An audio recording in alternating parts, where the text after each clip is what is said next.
In your headlines, the reference list for the inflation stimulus has been released. An owner of Sweet Teas refutes video of maggot-filled fried chicken that was claimed to come from his restaurant.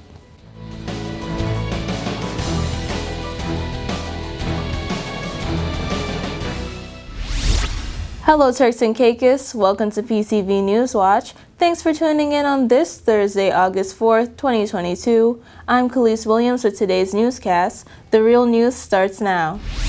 The reference list for the latest inflation stimulus has been released, and Newswatch brings you an update. Take a look. Government announces that the latest inflation stimulus checks will begin distribution on Wednesday, August 10th. The vetting process is complete and the application numbers have been released for persons who can collect their checks at their respective island treasuries commencing Wednesday, August 10th at 10 a.m. Thereafter, checks will be available every weekday from 10 a.m. to 3 p.m. Applicants are to be reminded to walk with a valid TCI government-issued photo ID in the form of a driver's license, NIB card, NHIP card, BOTC passport, or TCI status card. Officials say those who are disabled or confined to their homes in the islands, of course, will be provided a check delivery service by their island treasury. Approved applicants are asked to make a written request for that delivery at tciassistance@gov.tc. This request should include a copy of the approval applicant's ID, application number, phone number, and delivery address. This latest inflation stimulus is just one of the three components of the $16 million inflation relief package, which also includes a review to the Works program to provide more jobs in the economy, as well as a concession on bread basket items and a $200 increase to personal exemption. Applicants are to be informed that checks will not be assigned to banks or released to anyone other than the approved applicant. The last day for stimulus check distribution will be February 8th, 2023. Local business owner and founder of one of the most popular takeouts in Provo, Keith Higgs, is refuting that a video of maggot-filled fried chicken was a product of his reputable Sweet Teas fried chicken. Newswatch has the details. Owner of Sweet Teas Fried Chicken, Keith Higgs, says that video showing a piece of maggot-infested fried chicken claiming to be a product of his takeout establishment is simply an attempt at tarnishing his 20-year-old brand, known for quality, fresh fried chicken. The video motivated an impromptu visit by officials of the Environmental Health Department who undergo regular health inspections throughout the year across the various restaurants, bars, and eateries across the country. Newswatch has been informed that the takeout passed Wednesday's inspection. No maggots, no red flags, and no cause for concern. The origin of the video is still largely unknown. However, persons are being warned to cease the circulation of false information. The TCI celebrated the all-white affair on the Twin Islands of North and Middle Caicos. Take a look. Monday, August 1st, citizens of the TCI celebrated the all-white affair in Kew, North Caicos, which is an event that commemorates the history of emancipation in the islands. To kick off the event, Miss Nicole Gardner greeted the persons who were in attendance. Honorable Musgrove, Honorable Royal Robinson, Lady DC, distinguished guests, residents, good morning. Ms. Gardner then called on Pastor Rupert to assist in the singing of the national anthem and the national song. God save our gracious Queen, long live our noble Queen. God save our Queen. Oh, we salute this land of ours. Our country we declare, this promised land with its beauties when though small it is our own. The Honorable Arlington Musgrove was welcomed to the stage to deliver a few words. You know, when we used to come to Kew in the summer, it was about seeing Anivira. But one of the most exciting thing is to see the Benevolent Association got together and march. The District Commissioner of North Caicos, Miss Sinclair Musgrove, presented an original poem piece that she wrote named 1st of August Memories. This is a poem that I wrote Saturday morning, so I think it's fitting for the occasion. 1st of August Memories. Come, take a walk or a stroll with me. We'll cruise down memory lane. This street has been closed for decades. Only relics and recollections remain. Miss Deidre Jennings was given a special mention due to her being attired in full regalia, which was worn back in the day. I want to make special recognition of Miss Deidre Jennings. Miss Deidre is the icon for today's event. Miss Deidre is actually dressed like those people back in the day, how they used to dress when they turn out for their benevolent event. The featured address was given by Mr. Prince Selva.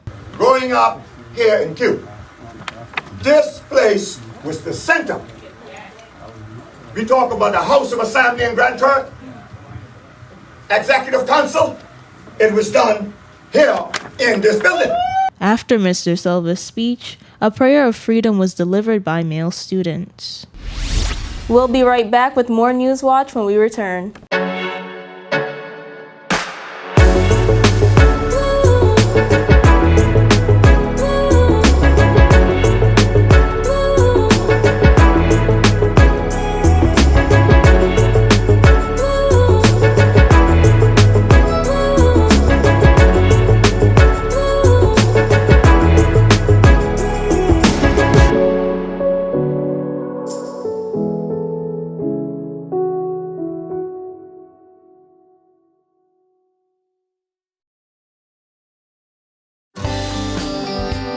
This is a reminder that all PTV service accounts are due on the first day of each month. Accounts should be brought up to date by the 28th of the month to avoid disruption in service. Payments may be made on our office at Stubbs Diamond Plaza, Providenciales, Mides Plaza, North Caicos, and Airport Road in South Caicos. Payments may also be made online using Scotiabank, CIBC First Caribbean Bank, and Royal Bank of Canada. Please allow 3 business days for online payments to be processed. We thank you for your cooperation.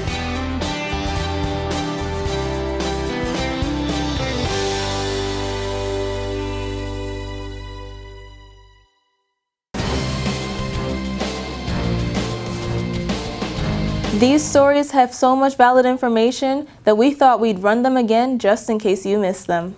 Saturday, July 23rd, 2022, the Q-Town Farmers Market officially came to town after a highly anticipated wait.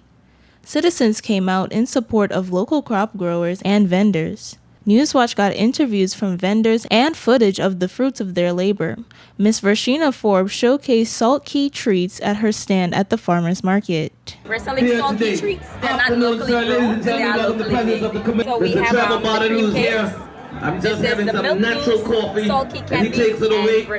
Ms. Karen Higgs spoke to Newswatch about the variety of National Turks and Caicos dishes she was selling that day. Pumpkin grits. Let's go down to another table here. Stew.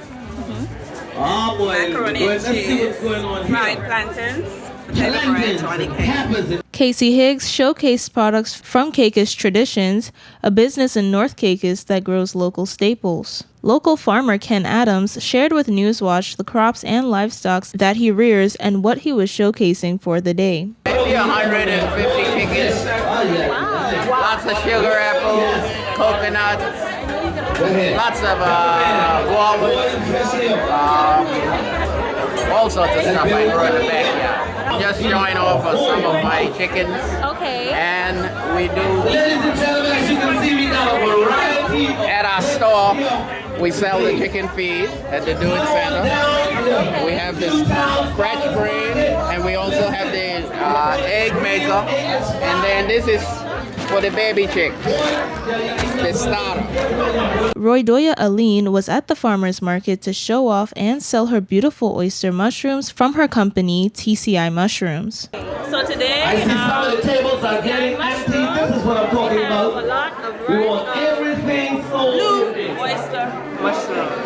They're farm fresh, grown right here in Providence, the Isles.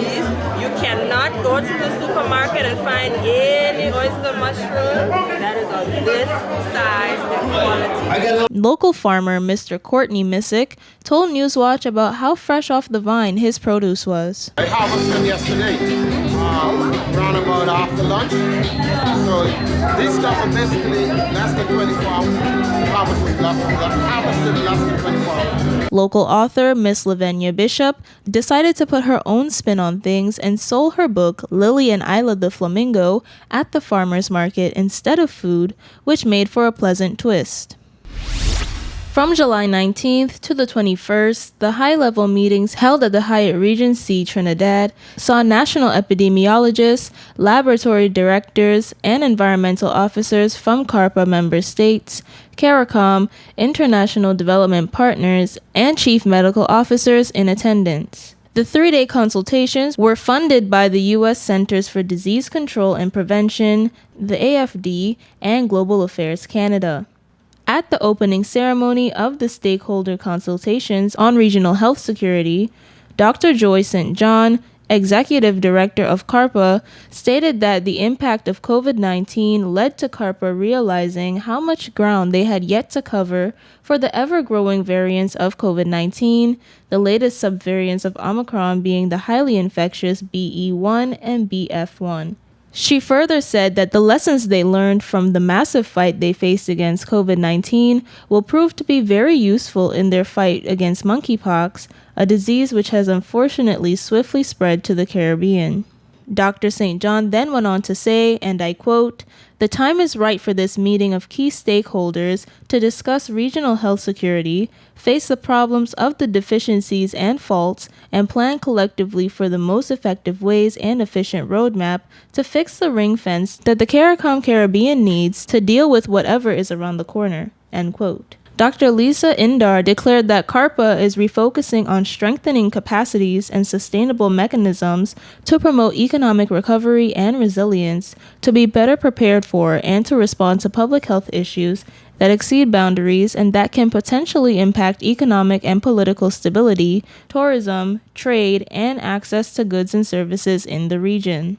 Dr. Carla N. Barnett, Secretary General of CARICOM, gave remarks at the ceremony. She said that as a region, we must consider regional health security as we revitalize our economies. She also stated that we must continue to secure our health, education, and social sectors while living with COVID-19.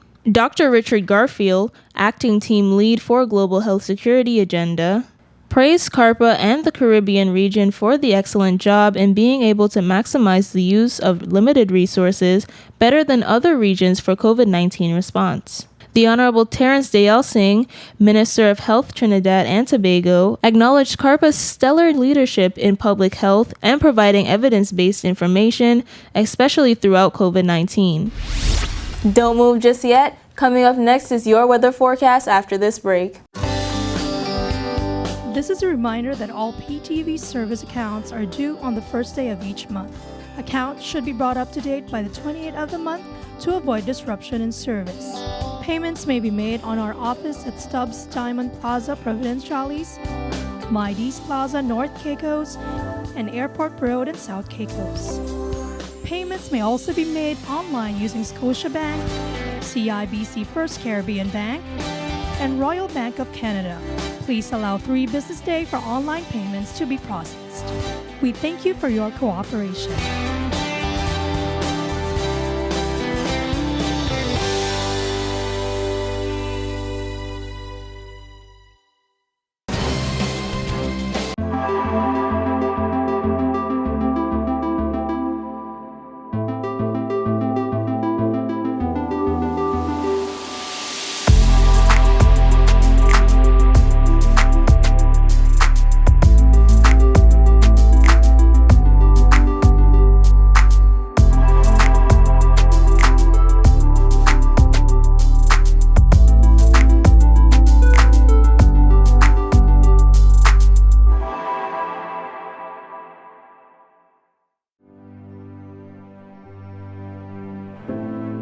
Here at People's Television, we're more than just your leading news and entertainment services.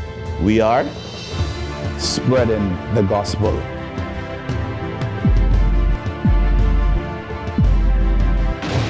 We are breaking barriers.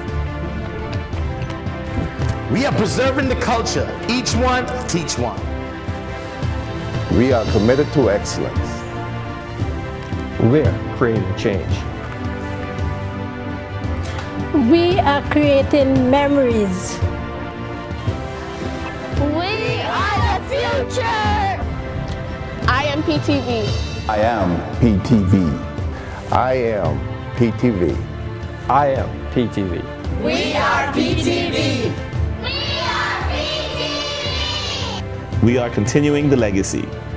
We are PTV.